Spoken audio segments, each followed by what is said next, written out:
जय हिंद दोस्तों। मैं अंकित मलिक स्वागत करता हूं आपका अपने YouTube चैनल द कोचिंग गुरु पर और उम्मीद करता हूं कि आप सभी स्वस्थ होंगे। तो आज का अपना सेशन हम स्टार्ट करते हैं। परसेंटेज हमारा फिनिश हो चुका था और प्रॉफिट एंड लॉस की 2 क्लास कंप्लीट हो चुकी हैं। आज क्लास नंबर 3 है। तो चलिए आज क्लास नंबर 3 स्टार्ट करते हैं। लगभग 20 से 22 क्वेश्चन हमने कर लिए थे। देखते हैं आज कहाँ से स्टार्ट करना है। जी, 22 क्वेश्चन तक हमने कर लिए थे।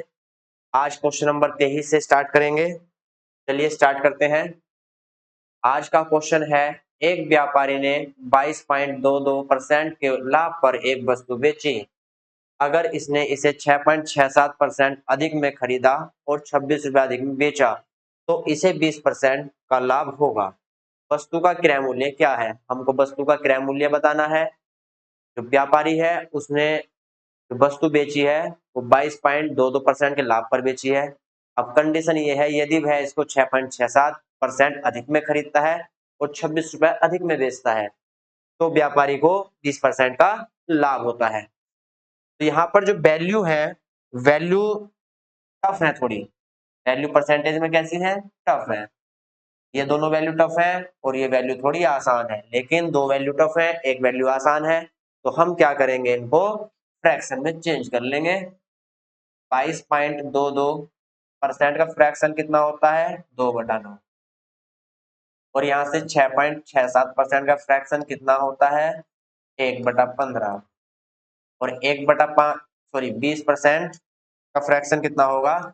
1/5। यहाँ से 20% का फ्रैक्शन क्या होगा? 1/5। तो हम जो एलसीएम निकालेंगे इनका, वो हमारा सीपी होगा। हमारा सीपी क्या होगा? इन तीनों वैल्यू का जो हर है 9, 15 और 5, इनका जो एलसीएम होगा वो हमारा क्या होगा? सीपी होगा। तो हमारा सीपी कितना आएगा? 225। यहाँ से हम सीपी क्या मानेंगे? सीपी मानेंगे हम 225। अब जो व्यापारी है वो सीपी पर कितने परसेंट का लाभ लेता है? 22.22% का लाभ लेता है। अगर हम इसको फ्रैक्शन में देखें तो 2/9 का क्या लेता है? लाभ लेता है। किसका 2/9? सीपी का 2/9। सीपी का 2/9, 225 का 2/9 कितना आ जाएगा? 50। जो व्यापारी है वो इस पर कितने रुपए का लाभ लेता है? 50 रुपए का लाभ। वस्तु कितने की बेचेगा? वस्तु बेचेगा 275 की। 225 सीपी था, 50 का प्रॉफिट लेगा वो, तो वस्तु को 275 की बेच देगा। इसका एसपी कितना आएगा? 275। अब कंडीशन है, यदि वह इसको 6.67% अधिक में खरीदता है। 6.67% का फ्रैक्शन क्या है? 1/15। तो 1/15 अधिक में खरीदता है तो किसका 1/15? 225 का। 225 का 1/15 कितना आएगा? 15। तो इसका मतलब ये है कि व्यापारी जो है अब इसको 15 रुपए यदि अधिक में खरीदे, तो 15 रुपए अधिक में खरीदेगा तो अब कितने की खरीदेगा वस्तु? अब खरीदेगा 240 की। तो नया सीपी कितना होगा हमारा? 240। तो इस पर अब वो कितने परसेंट का लाभ लेता है? लाभ लेता है 20% का। तो 240 का 20% कितना आएगा? 24 दूनी 48। तो 48 रुपए का वो क्या लेगा? प्रॉफिट लेगा। 240 सीपी है, 48 का प्रॉफिट लेता है, तो वस्तु अब कितने की बेचेगा वो? अब वस्तु बेचेगा 288 रुपए की। पहले वस्तु 275 की बेच रहा था, अब वस्तु कितने की बेच रहा है? 288 की। कितने रुपए अधिक की बेच रहा है? 13 रुपए अधिक की बेच रहा है। लेकिन क्वेश्चन वाले ने बोला है वस्तु 13 रुपए नहीं 26 रुपए अधिक की बिकती है। तो इसका मतलब 13 की वैल्यू जो है वो कितनी है? 26 है। यदि हम देखें 26 जो है वो 13 का कितने गुना है? 2 गुना है। तो हमको क्रय मूल्य ज्ञात करना है। क्रय मूल्य कितना है? 225। 225 की वैल्यू क्या होगी? तो 225 का भी हम 2 गुना लेंगे। 225 का 2 गुना कितना आएगा? 450। जो वस्तु बिकेगी, सॉरी, जो वस्तु का क्रय मूल्य होगा वो कितना होगा? 450 रुपए। तो ऑप्शन हमारा कौन सा सही होगा? ऑप्शन हमारा होगा पहला सही। एक बार रिपीट कर देते हैं। वस्तु का सीपी माना है हमने, वो 225 माना है। क्यों? क्योंकि जो परसेंटेज दी गई है वो टफ दी गई है और उनको हम फ्रैक्शन में चेंज करेंगे। तो फ्रैक्शन में चेंज करने के बाद इसका हर 9 है, यहाँ हर 15 है और यहाँ हर 5 है। इन तीनों का एलसीएम जो आएगा हम सीपी मानेंगे। तीनों का एलसीएम ही सीपी क्यों मानते हैं? क्योंकि इसमें कैलकुलेशन टफ होती है, तो कैलकुलेशन को आसान करने के लिए हम सीपी जो मानते हैं वो तीनों का एलसीएम लेते हैं। तो सीपी 225 आया हमारा, तो इस पर 2/9 का प्रॉफिट है, तो 2/9 का प्रॉफिट 50 रुपए का होगा, तो वस्तु कितने की बिकेगी? 275 की। अब यदि इसको 15 रुपए अधिक में खरीदता है तो वस्तु कितने की मिलेगी? 240 की। और इस पे जो लाभ लेता है 20%, इसका मतलब 48 रुपए का लाभ लेता है, तो वस्तु कितने की बिकेगी? 288। पहले वस्तु 275 की बिक रही थी, अब वस्तु कितने की बिक रही है? 288 रुपए की। कितने रुपए अधिक की बिक रही है? 13 रुपए अधिक की। लेकिन प्रश्न वाले ने बोला है भैया जी 13 रुपए अधिक की नहीं है, कितने की अधिक है? 26 रुपए की। 13 रुपए की वैल्यू कितनी है? 26 रुपए है, तो 225 की वैल्यू कितनी आएगी? 450। राहुल किसी वस्तु को 4000 रुपए में खरीदता है तथा इसे 35% के लाभ पर बेच देता है। इससे प्राप्त राशि से वह एक अन्य वस्तु खरीदता है तथा इसे 20% की हानि पर बेच देता है, तो उसका कुल लाभ या हानि प्रतिशत ज्ञात कीजिए। राहुल ने कोई वस्तु 4000 रुपए में खरीदी थी और उसको 35% के लाभ पर उसने बेच दिया। अब बेचने के बाद वो क्या करता है? बेचने के बाद वो जो प्राप्त उसको राशि हुई है उससे एक वस्तु और खरीद लेता है, तो जो उसका एसपी था अब वो नई वस्तु का क्या बन गया है? सीपी बन गया है। लेकिन अब वो जो वस्तु दोबारा खरीद कर बेचता है उसको 20% की हानि पर बेचता है, तो हमको ये बताना है कि उसको टोटल लेन देन में हानि हुई है या लाभ हुआ है और कितने प्रतिशत हुआ है। तो पहले जो वस्तु खरीदता है वो 4000 की खरीदता है, तो पहला सीपी जो होगा वो कितना होगा? 4000।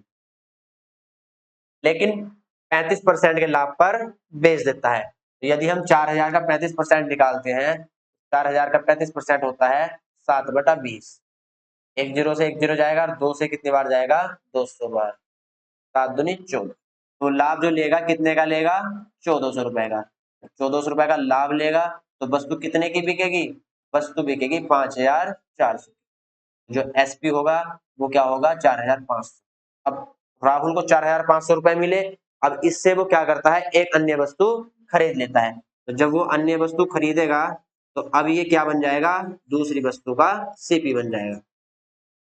अब इसको वो 20% की हानि पर सेल करता है। 20% की हानि क्या होगी? 54 दूनी 108। 1080 की उसको क्या हो जाएगी? हानि हो जाएगी। 1080 की हानि हो जाएगी, तो वस्तु अब कितने की बिकेगी? वस्तु बिकेगी 4320 रुपए की। 4320 रुपए की वस्तु क्या होगी? अब बिकेगी। राहुल ने स्टार्टिंग में अपनी जेब से कितने रुपए खर्च किए थे? 4000 रुपए। कितने रुपए खर्च किए थे? 4000 रुपए। और लास्ट में उसको कितने रुपए मिले? 4320। तो इस पूरे लेन देन में उसको लाभ हुआ या हानि? तो क्या हुआ? लाभ हुआ। 4000 रुपए खर्च किए थे और 4320 रुपए मिले हैं उसको, तो 320 रुपए का क्या होगा? लाभ होगा। किस पर? 4000 पर। तो परसेंट निकालने के लिए गुणा 100%। 1 2 2 जीरो से 2 जीरो और यहाँ के 2 जीरो से 2 जीरो, 4 अट्ठे 32। तो 8% का क्या होगा? उसको 8% का प्रॉफिट होगा। चलिए अगला क्वेश्चन देखते हैं। एक दुकानदार 350 वस्तुएं 89 रुपए प्रति वस्तु के हिसाब से खरीदता है और वस्तुओं के मूल्य को इस तरह अंकित करता है कि यदि 275 वस्तुएं बिके तो 21% लाभ होगा। हालांकि 25 वस्तुएं खराब हो जाती हैं और वह केवल 325 वस्तुएं उस मूल्य पर बेचता है। कौन से मूल्य पर? इस वाले मूल्य पर। यदि बिना बिकी वस्तुएं अनुपयोगी हैं तो लाभ प्रतिशत क्या होगा? तो यहां से क्या है? दुकानदार ने जो वस्तुएं बेची हैं वो 275 वस्तुएं बेची हैं और जो लाभ हुआ है वो 21% का लाभ हुआ है। तो हमें इसकी कोई जरूरत नहीं है। कितनी वस्तुएं कितने रुपए में खरीदी है इसका कोई हमारे लिए महत्व नहीं है। हम सिर्फ ये देखेंगे कितनी वस्तुएं बेचने पर कितने परसेंट का लाभ हुआ है और कितनी वस्तुएं हमको बेचनी है और कितने परसेंट का लाभ हमको मिलेगा। तो यहाँ से जब 275 वस्तुएं बेची जाती हैं तो 275 का जो एसपी है वो किसके बराबर है? 121% के। 121% क्यों? क्योंकि किस परसेंट का क्या है, लाभ है। तो कुल वस्तु, जो वस्तु कुल परसेंट में बिकी होगी वो कितने परसेंट की बिकी होगी, 121% की। क्यों, क्योंकि 100% क्या होता है हमारा, सीपी होता है। तो यहाँ से 275 वस्तुओं का जो एसपी होगा वो 121% के बराबर होगा। लेकिन हमको वस्तुएं कितनी बेचनी है, हमको वस्तुएं बेचनी है 325। तो 325 वस्तुएं बेचने पर कितना लाभ होगा वो हम निकाल सकते हैं आसानी से। 121 वैल्यू 325 की पूछी गई है, तो 325 गुणा में जाएगा, और 275 की वैल्यू दी गई है तो 275 डिवाइड में जाएगा। यहां से इसको हम सोल्व कर लेंगे। ये अगर हम 25 से काटे तो 25 ही कम 25 और 25 ही कम 25, और ये 25 से काटे तो 25 ही कम 25, यहाँ से 7 बचा और 25 दिया 75, और 11 से 121 कटेगा 11 बार, तो 11 गुणा 13, तो यहाँ से आ जाएगा 3 और 1 4, 143%। तो एसपी जो है 325 वस्तुओं का वो 143% है। तो इसका मतलब ये है कि प्रॉफिट कितने परसेंट हुआ है, प्रॉफिट हुआ है 43%। कितने परसेंट का प्रॉफिट होगा, 43%। तो हमारा आंसर कौन सा सही होगा, हमारा आंसर सही होगा डी। ऐसा ही बिल्कुल एक क्वेश्चन और दिखाते हैं हम आपको। देखिए, अमन 850 वस्तुएं 95 पैसे प्रति वस्तु के हिसाब से तैयार करता है और मूल्य को ऐसे अंकित करता है कि यदि केवल 720 वस्तुएं बेची जाती हैं तो 20% लाभ होगा। यदि केवल 780 वस्तुएं इस मूल्य पर बिकती हैं और बिना बिकी वस्तुएं अनुपयोगी हैं तो लाभ प्रतिशत क्या होगा। तो इसकी हमको जरूरत नहीं है बिल्कुल भी, हम सिर्फ ये देखते हैं कितनी वस्तुएं बेचने पर कितने परसेंट का लाभ हुआ है और वस्तुएं हमको टोटल कितनी बेचनी है। तो 720 वस्तुएं बेचने पर हमको लाभ कितना होता है, हमको लाभ होता है 20%। तो 720 वस्तुओं का जो एसपी होगा वो 120% होगा। कितना होगा, 120%। वस्तुएं हमको कितनी बेचनी है, वस्तुएं हमको बेचनी है 780। तो 780 का जो एसपी होगा वो होगा हमारा 120 गुणा 780 और बटा 720। यहाँ से इसको हम सोल्व कर लेंगे। 0 से 0 और 12 से कटेगा 6 बार और 6 से कटेगा 13 बार, तो हमारा आंसर कितना आएगा 130%। तो एसपी जो है वो कितना है 780 वस्तुओं का 130%। तो यहाँ से हमारा प्रॉफिट परसेंट कितना आ जाएगा, यहाँ से हमारा प्रॉफिट परसेंट आएगा 30%। आपका आंसर कौन सा सही होगा, आपका आंसर सही होगा। क्वेश्चन में कुछ नहीं है, सिर्फ लैंग्वेज थोड़ी लेंदी है। यहाँ से क्या करेंगे, क्वेश्चन को आराम से स्टेप बाय स्टेप पढ़ेंगे और यहाँ से सिर्फ ये देखेंगे कि 720 वस्तुओं में कितने परसेंट का लाभ है, तो हमको 780 वस्तुओं में कितने परसेंट का लाभ होगा। और ऐसा कोई भी नहीं होगा जो इसको ना निकाल सके।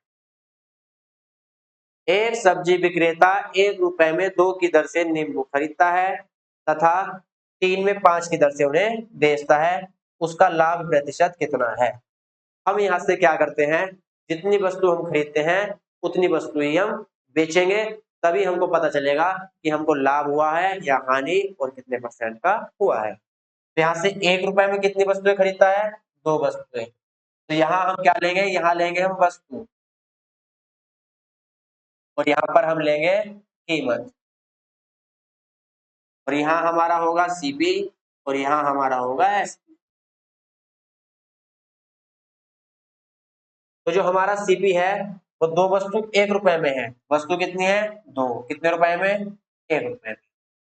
और जो हमारा एसपी है वो 3 रुपए में कितनी वस्तु है, 5 वस्तु, 5 वस्तु है 3 रुपए में। अब हम यहाँ से क्या करते हैं, हम जितनी वस्तु खरीदते हैं उतनी वस्तु बेचते हैं। इसका मतलब हम वस्तुओं की जो क्वांटिटी है उसको बराबर करते हैं। तो यहाँ जो वस्तुओं की क्वांटिटी होगी उसको हम क्या करेंगे, बराबर करेंगे। तो हम इन दोनों की वैल्यू क्या करते हैं, बराबर करते हैं। तो बराबर करने के लिए हम क्या करेंगे, हम यहाँ से सीपी में 5 का गुना करेंगे और सॉरी, हाँ ठीक है, सीपी में 5 का गुना करेंगे और यहाँ हम 2 का गुना करेंगे। या अगर एलसीएम निकालते हैं तो एलसीएम भी निकाल लेते हैं, लेकिन दोनों का एलसीएम भी कितना आएगा, 10 आएगा। 5 की गुणा 2 होगी तो 5 दूनी 10 और 5 एकम 5। तो अब 10 वस्तुएं कितने रुपए की खरीदी गई हैं, 5 रुपए की, और यहाँ से 2 पंजे 10 और 2 दिया 6। और यहाँ से 10 वस्तुएं कितने की बेची गई हैं? 6 रुपए की। तो 10 वस्तुओं का सीपी है कितना है? 5 है, और 10 वस्तुओं का एसपी कितना है? वो 6 है। तो यहाँ से कितने रुपए का लाभ हुआ? 1 रुपए का। किस पर? 5 रुपए पर, और गुणा 100%। तो यहाँ से जो लाभ आएगा वो कितने परसेंट आएगा? 20%। लाभ कितने परसेंट होगा? 20%।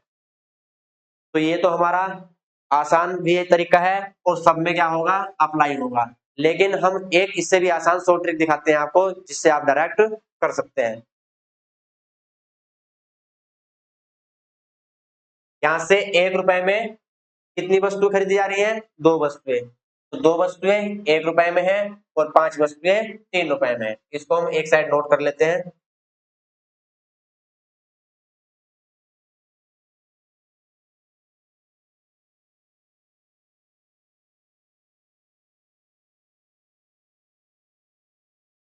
जो 2 वस्तुएं थी हमारी, 2 वस्तुएं 1 रुपए में थी, सीपी, ये हमारा सीपी है।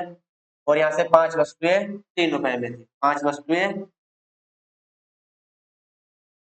3 रुपए में थी, 5 वस्तुएं 3 रुपए में। तो यहाँ से ये क्या है? हमारा एसपी है।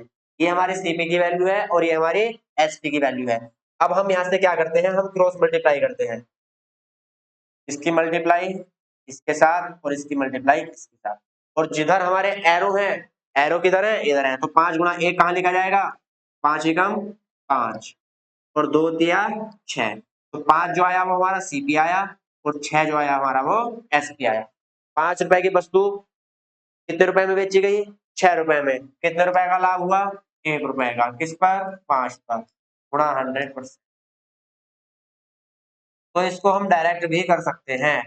अब अगले 3 से 4 क्वेश्चन हम इसको डायरेक्ट करके दिखाएंगे। अगले 3 से 4 क्वेश्चन इसी पैटर्न पे हैं, और उसको हम डायरेक्ट करके आपको दिखाएंगे।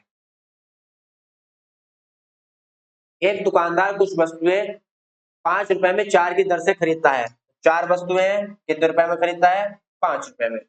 और 7 रुपए में 5 की दर से बेचता है। तो 5 वस्तुएं कितने में बेचता है? 7 रुपए में।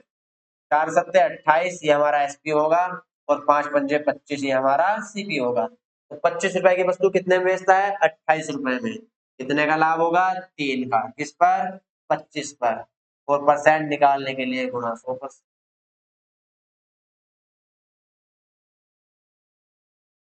यहाँ से 25 से कितनी बार कटेगा? 4 बार, और 4 तिया 12। कितने परसेंट का प्रॉफिट होगा? 12% का। एक बार फिर से समझ लो, ये हमारा सीपी होता है। क्यों? क्योंकि यहाँ बोला गया वस्तुएं खरीदता है। तो खरीदता जो है वो किस दर से खरीदता है? 5 रुपए में 4 वस्तुएं। 4 वस्तुएं कितने रुपए में खरीदी गई हैं? 5 रुपए में। तो ये क्या है? हमारा सीपी है।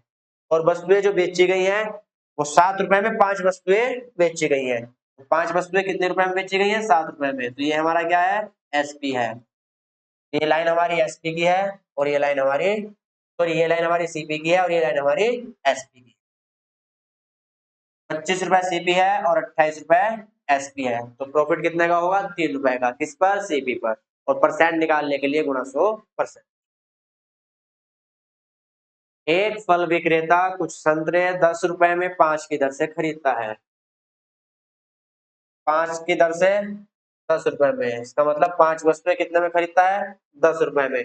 और 15 रुपए में 6 वस्तुएं बेचता है। 6 वस्तुएं कितने में बेचता है? 15 रुपए में। 15 पंजे 75, और 6 दाएं 60। तो 60 रुपए हमारा सीपी है, और एसपी कितना हमारा? 70 रुपए। कितने का लाभ है? 15 रुपए का। किस पर? 60 पर, और गुणा 100%। तो यहाँ से 15 से कितनी बार जाएगा? 15 से जाएगा ये 4 बार, और 4 से जाएगा 25। तो जो हमारा प्रॉफिट होगा वो कितने परसेंट होगा? 25%। तो ऑप्शन हमारा कौन सा सही होगा? ऑप्शन सही होगा हमारा डी। बहुत इजी क्वेश्चन है, और एग्जाम में बहुत बार पूछे जाते हैं। तो इसको हम डायरेक्ट शॉर्ट ट्रिक से भी कर सकते हैं। एक व्यक्ति कुछ वस्तुएं 8 रुपए में 7 की दर से खरीदता है, और 6 रुपए में 5 की दर से बेचता है। इसका लाभ या हानि प्रतिशत क्या है? बिल्कुल पहले जैसा क्वेश्चन है। तो ये आपके लिए क्या है, ये आपके लिए होमवर्क है, ये आपको घर से करके लाना है। यदि घर से करके नहीं लाए, नहीं हुआ मतलब आपसे, तो इसको कल हम करा देंगे। तो क्वेश्चन नंबर 30 क्या है आपके लिए, होमवर्क है। बिल्कुल पहले जैसा क्वेश्चन है, 8 रुपए में 7 की दर से वस्तुएं खरीदता है और 6 रुपए में 5 की दर से वस्तुएं बेचता है, तो इसका लाभ या हानि परसेंट बताना है। तो इस क्वेश्चन पर डाल लो भैया होमवर्क। अगर नहीं हुआ तो कल हम इसको करा देंगे आपको, कोई दिक्कत नहीं। अगला क्वेश्चन देखते हैं। एक दुकानदार कुछ वस्तुएं 10 रुपए में 9 की दर से खरीदता है और समान वस्तुएं 10 रुपए में 11 की दर से खरीदता है। अब की बार क्या है, उसने वस्तुएं दो बार में खरीद दी है, दो बार में खरीदी है। पहले जो वस्तु खरीदी है वह 9 वस्तु कितने रुपए में खरीदी है, 10 रुपए में, ठीक। और यहाँ पे 10 रुपए में कितने की दर से खरीदी है, 11 की दर से। लेकिन क्वेश्चन में मेंशन किया गया है कि वस्तुएं जो है दोनों ही कंडीशन में समान वस्तुएं खरीदी जाती हैं। इसका मतलब यदि पहले 10 वस्तुएं खरीदी गई थी तो दो बार अभी 10 वस्तुएं ही खरीदी जाती हैं। तो बस हमको जो ध्यान रखना है वो ये ध्यान रखना है कि वस्तुएं जो है वो दोनों कंडीशन में समान खरीदी जानी है, बराबर खरीदी जानी है। तो पहले 10 रुपए में कितनी वस्तु खरीदता है, 9 वस्तुएं, तो 9 वस्तुएं 10 रुपए में। फिर 10 रुपए में कितनी वस्तुएं खरीदता है, 11 वस्तुएं, तो 11 वस्तुएं 10 रुपए में। लेकिन यहाँ से वस्तु जो है उसकी वैल्यू हमको क्या रखनी है, बराबर रखनी है। क्यों, क्योंकि क्वेश्चन में भैया मेंशन किया गया है कि दोनों बार में वस्तुएं समान होती हैं। तो यहाँ से वस्तुएं बराबर करने के लिए क्या करेंगे, इधर 11 का गुणा और इधर 9 का गुणा। 11 नम 99 और 11 ढाई 110, तो 11 नम 99 और 9 ढाई। तो टोटल वस्तुएं यहाँ से कितनी होंगी, 99 वस्तुएं पहले खरीदी गई और 99 फिर खरीदी गई। तो टोटल वस्तु जो है वो 198 खरीदी गई है। टोटल वस्तु कितनी है, 198, और टोटल कीमत कितनी आएगी यहाँ से, 200। टोटल वस्तुएं 198 है और वस्तुएं जो 198 है वे कितने रुपए की खरीदी गई है, 200 रुपए की।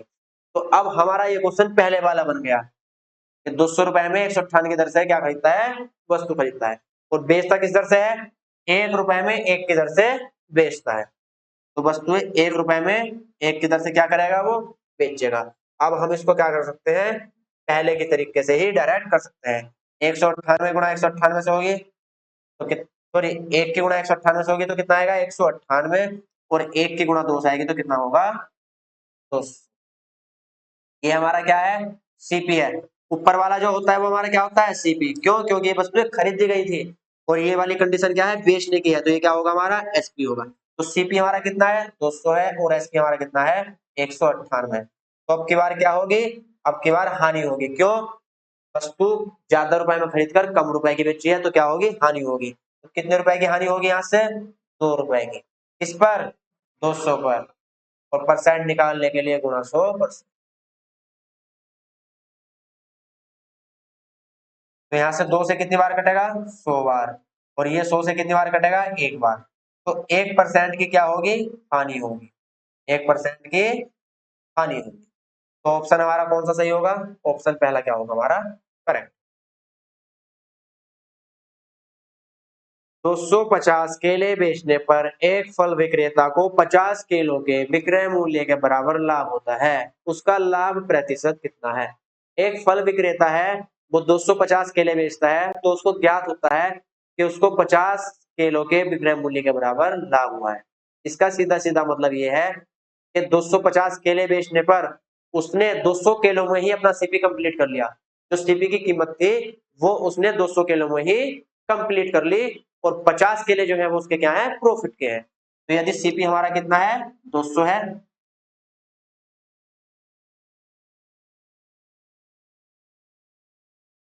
सीपी हमारा कितना है, 200 रुपए है, और प्रॉफिट हमारा कितना है, 50। क्यों, क्योंकि क्वेश्चन में बोला गया है 250 केले बेचने में उसको 50 किलो के बराबर क्या होता है, लाभ होता है। जब 250 किलो में से 50 केले लाभ के हैं तो उसकी खरीद मूल्य जो है वो 200 किलो में ही हमको मिल जाता है। तो सीपी 200 है तो प्रॉफिट कितने का है, 50 रुपए का। तो हमको लाभ प्रतिशत निकालना है।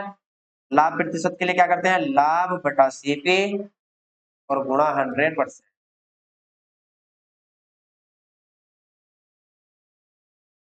50 से कितनी बार कटेगा? 4 बार। और 4 से कितनी बार कटेगा? 25 बार। तो जो लाभ प्रतिशत आएगा वो कितना आएगा? 25%। लाभ प्रतिशत कितना होगा? 25%। एक दुकानदार कुछ वस्तुएं 3 की दर से 2 में खरीदता है और समान वस्तुएं 2 की दर से 1 में खरीदता है और सभी को 5 की दर से 3 में बेचता है, तो उसका लाभ या हानि प्रतिशत क्या है? अभी क्वेश्चन बिल्कुल ऐसा ही क्वेश्चन अभी पीछे आया था। क्वेश्चन नंबर कौन सा था वो? 31 नंबर का। तो ये भी बिल्कुल ऐसे ही करेंगे। यहाँ से जो पहले वस्तुएं खरीदी गई हैं वो 3 वस्तुएं 2 की दर में खरीदी गई हैं। 3 वस्तुएं 2 की दर में है और फिर जो वस्तुएं खरीदी गई हैं वो 2 की दर से 1 रुपए में। तो 2 वस्तुएं 1 रुपए में। लेकिन क्वेश्चन में मेंशन किया गया है भैया कि जो वस्तुएं हैं दोनों ही कंडीशन में कैसी हैं? समान वस्तुएं खरीदनी है। जितनी वस्तुएं पहले खरीदी थी उतनी वस्तुएं बाद में खरीदनी है। तो वस्तुएं बराबर नहीं है तो हम वस्तुओं को क्या कर लेंगे? बराबर कर लेंगे। तो यहाँ से इन वस्तुओं को हम क्या करेंगे? बराबर। तो वस्तुएं बराबर करने के लिए हम कितने की गुणा करेंगे? इधर 2 से गुणा और इधर 3 से गुणा। ये इधर जाएगा और ये उधर जाएगा। तो अब यहाँ से जो आएगा हमारा 2 तिया 6, तो 6 वस्तुएं और 2 दूनी 4, 4 के रेट में खरीद दी गई है। और यहाँ से 3 दूनी 6 और 3 एकम 3। तो 6 वस्तुएं 4 रुपए में खरीदी गई है पहले और फिर 6 वस्तुएं 3 रुपए में खरीदी गई है। तो टोटल वस्तुएं कितनी खरीदी गई है? 12। और कितने रुपए में? 7 रुपए में। 6 और 6 टोटल वस्तुएं कितनी हो जाएंगी? 12 और 4 और 3 कितने रुपए में खरीदी गई है? 7 रुपए में। तो ये हमारा क्या आया? टोटल सीपी निकल कर आया। लास्ट कंडीशन में हमको क्या पता चलता है कि जो टोटल 12 वस्तुएं हैं वो 7 रुपए में खरीद दी गई है। और बेची किस दर से गई है? 5 की दर से 3 रुपए में। इसका मतलब जो 5 वस्तुएं हैं वो कितने रुपए में बेची गई हैं? 3 रुपए में। तो ये क्या है हमारा? ये है हमारा एसपी। अब वही अपनी शॉर्ट ट्रिक लगाएंगे हम। ये इधर जाएगा और ये इधर जाएगा। तो यहाँ से 12 तिया 36 और 5 सत्ते 35। 5 सत्ते 35 क्या होगा हमारा? क्रय मूल्य है। और 12 तिया 36 क्या होगा हमारा? विक्रय मूल्य है। तो भैया कितने रुपए का लाभ होगा? 1 रुपए का। किस पर? 35 पर। और परसेंट निकालने के लिए गुणा 100%।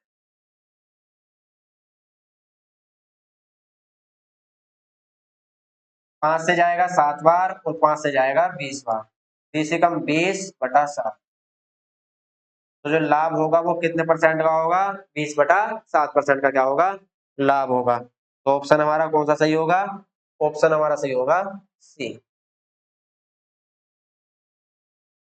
एक व्यक्ति कुछ वस्तुएं 1 रुपए में 5 की दर से खरीदता है और समान वस्तुएं 1 रुपए में 4 की दर से खरीदता है और 2 रुपए में 9 की दर से बेचता है और 30 रुपए की हानि प्राप्त करता है।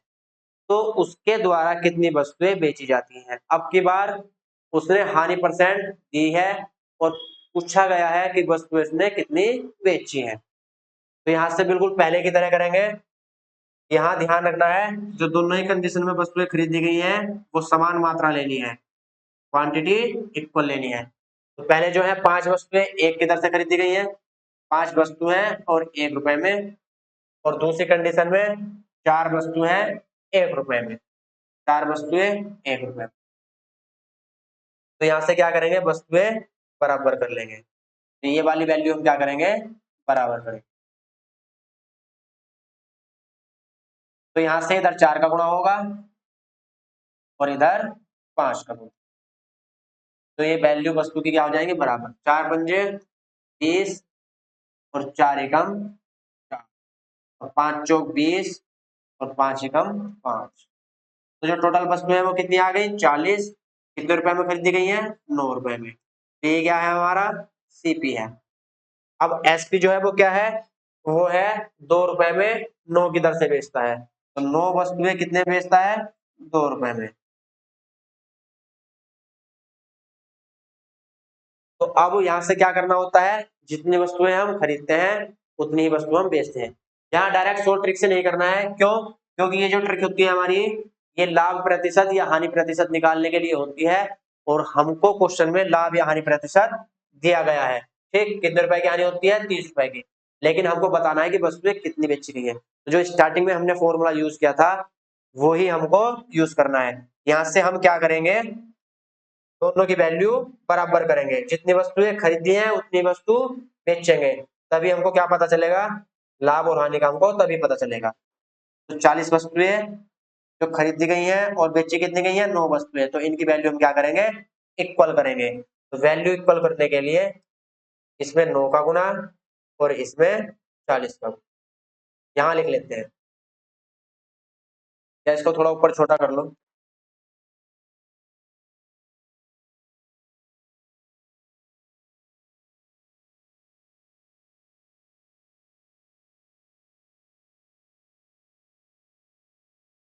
तो यहाँ से 40 नंबर कितने होंगे?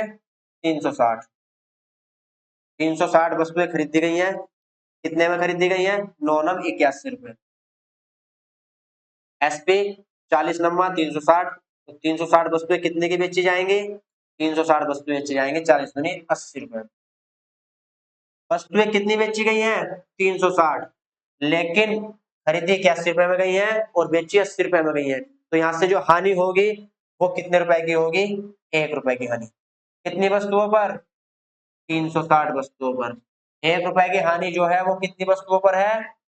360 वस्तुओं पर। 1 रुपए की हानि हमको हुई है, क्यों? क्योंकि 81 से कितनी बेची है? 180 की, सॉरी 80 की। तो 1 रुपए की हानि हुई है, लेकिन कितनी वस्तुओं पर? 360 वस्तु बेचने पर। लेकिन हानि कितनी है? 30 रुपए की। जब 360 वस्तुओं पर 1 रुपए की हानि 360 वस्तुओं पर है, तो हमको वस्तु निकालनी है यहाँ से। तो वस्तु निकालने के लिए क्या करेंगे? 30 की वैल्यू निकाल लेंगे। 1 रुपए की हानि 360 वस्तुओं पर, तो 30 रुपए की हानि, हानि कितने की है? 30 रुपए की। तो 360 और गुणा 30 और बटा 1, 36 दिया 108 और 2 जीरो। तो कितनी वस्तुएं बेचने पर 30 रुपए की हानि होगी? 10,800 वस्तुएं।